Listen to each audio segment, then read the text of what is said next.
Greg Osimakopoulos with today's edition of My Rhymes and Reasons. Once again from Island Crest Way in the community where I live, Mercer Island, Washington. One of the busy thoroughfares, Island Crest Way, kind of separates the east side of the island from the west side of the island.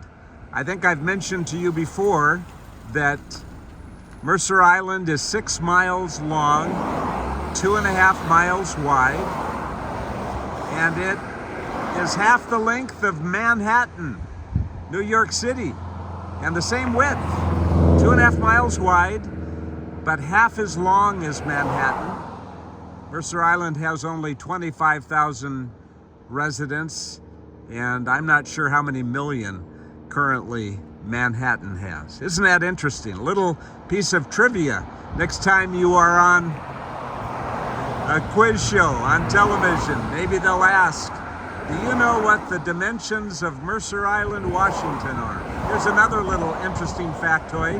If you were to look at Mercer Island from 6,000 feet up, you could see that it is in the shape of a foot. Our foot-shaped island in the middle of Lake Washington. Well, on Island Crest Way, there is this rather unsightly scene. Yesterday, I showed you a home that has been abandoned for a number of years with nothing but weeds and dead grass in the front yard. Well, just a couple of blocks down Island Crest Way is this.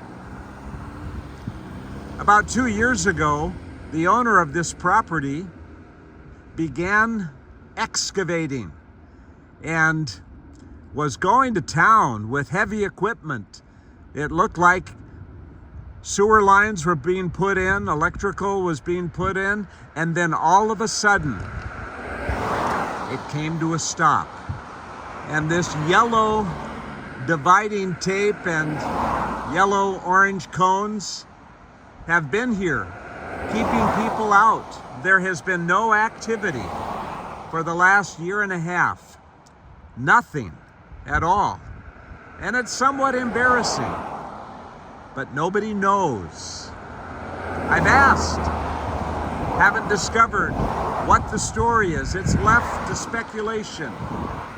Did the owner of this property begin his plan without appropriate permits?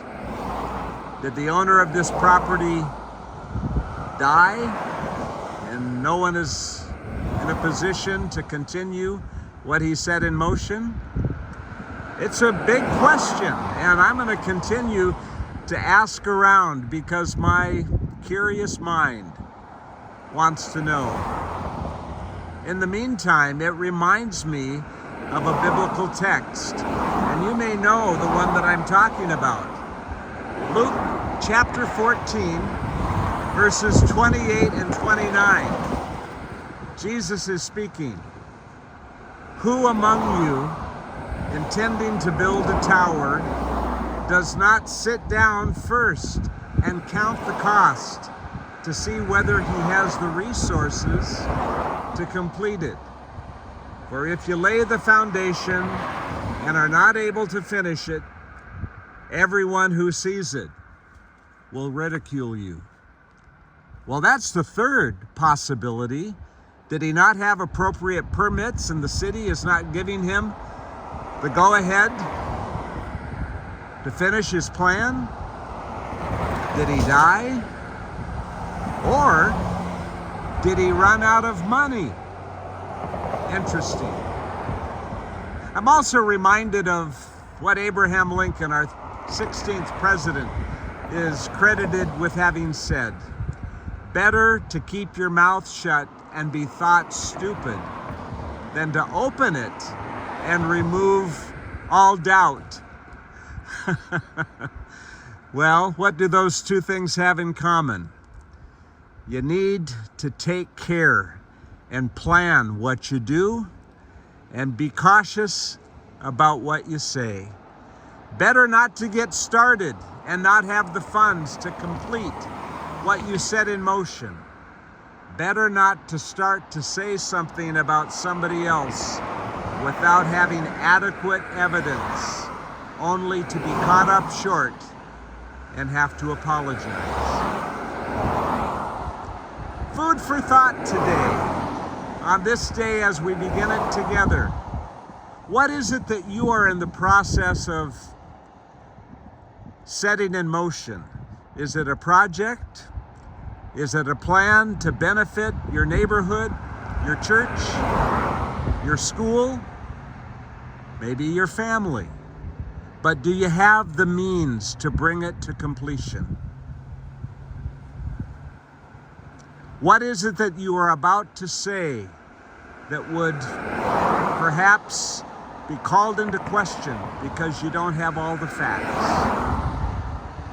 Recently, as we've had political discussions about certain individuals that have been making headlines, I've been tempted to say things and have brought myself up short because I've been acting and relying on speculation without having done the research.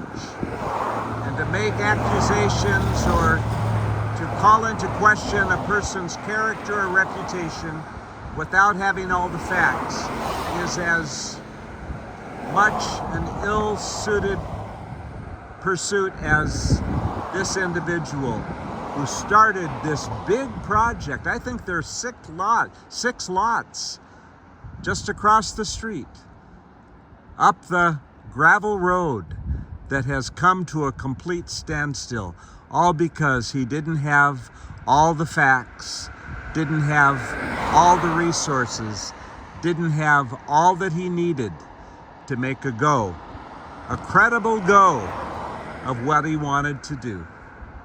And so, Lord, today as we pause in this beginning of the day to simply look up, that we might look forward at what this day holds in store with a sense of your presence.